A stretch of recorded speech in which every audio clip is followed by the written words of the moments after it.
Hey there neighbor, welcome to Wild Homestead Living. I'm Kevin. And I'm Julie, and this is our February Homestead Hangout video. It's part of a series where we give you a little glimpse into our own homesteading journey. It's been cold and wet here on the homestead outside, so wildlife has been pretty quiet. But we've been busy inside working on a project that's long overdue, as well as celebrating a milestone in Julie's cancer recovery. And we're excited to be able to share this with you all. Let's get started.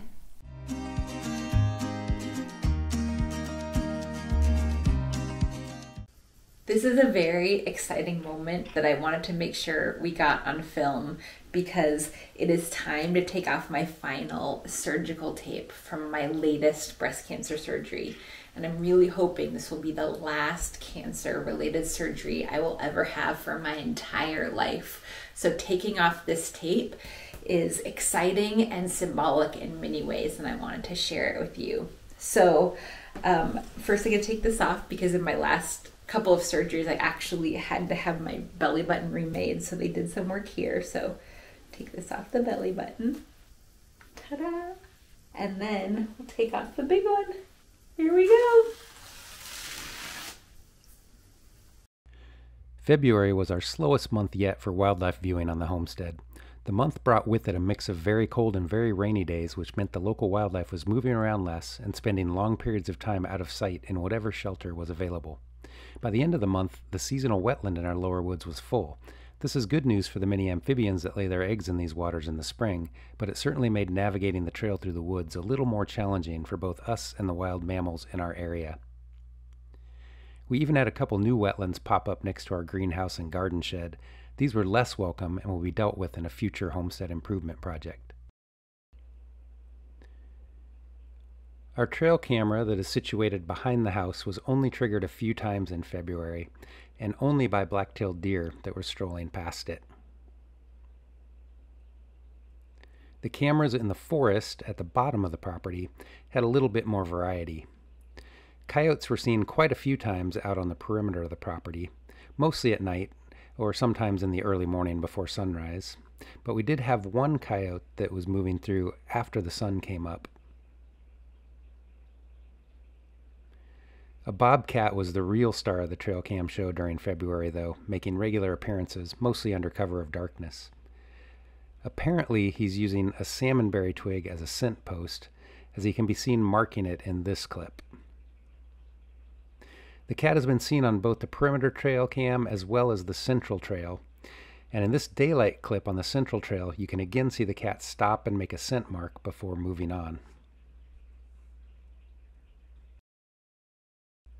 Late in the month, the bobcat was seen sniffing around for quite some time in front of the central trail cam. We wondered if he could smell other animals that made appearances during the month, like this northern flying squirrel, this Douglas squirrel that was also interested in the same area, or this Norway rat, which is the first we have seen using our trail.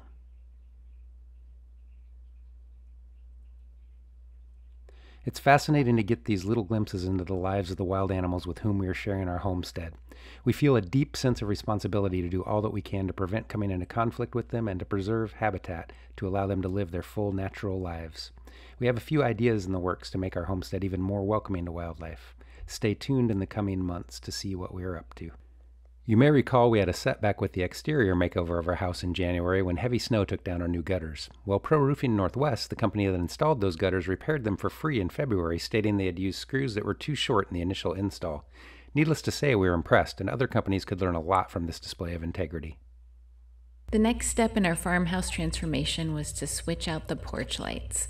The old lights went to a different homestead in our valley.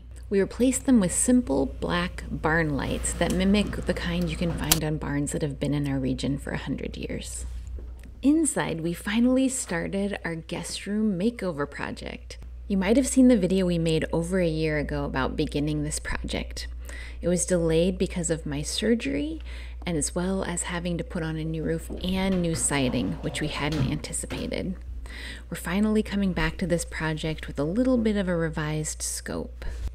In order to keep costs down, we are not going to take the carpet out and replace it with wood floors, and we're not going to replace the window at this time. We are going to focus on bringing in the farmhouse feel through other details, starting with the ceiling.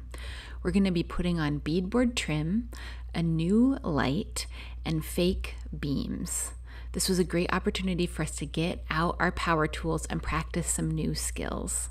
We've been following the guidance we got in a step-by-step article in Handyman magazine, but since this is something that we have never done before, it remains to be seen whether you can follow our instructions as a how-to for your own homestead, or whether this is going to turn into a how not to do it. While we haven't completed the project yet, we've been pleasantly surprised with how well it turned out so far. Stay tuned to see in a future video whether we can actually get these things on our ceiling.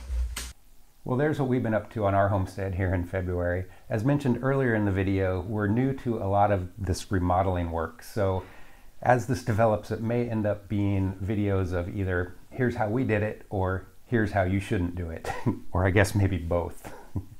And if you liked this video, we would love for you to give it a thumbs up and subscribe to our YouTube channel, and that way you can stay tuned with us and see how things unfold.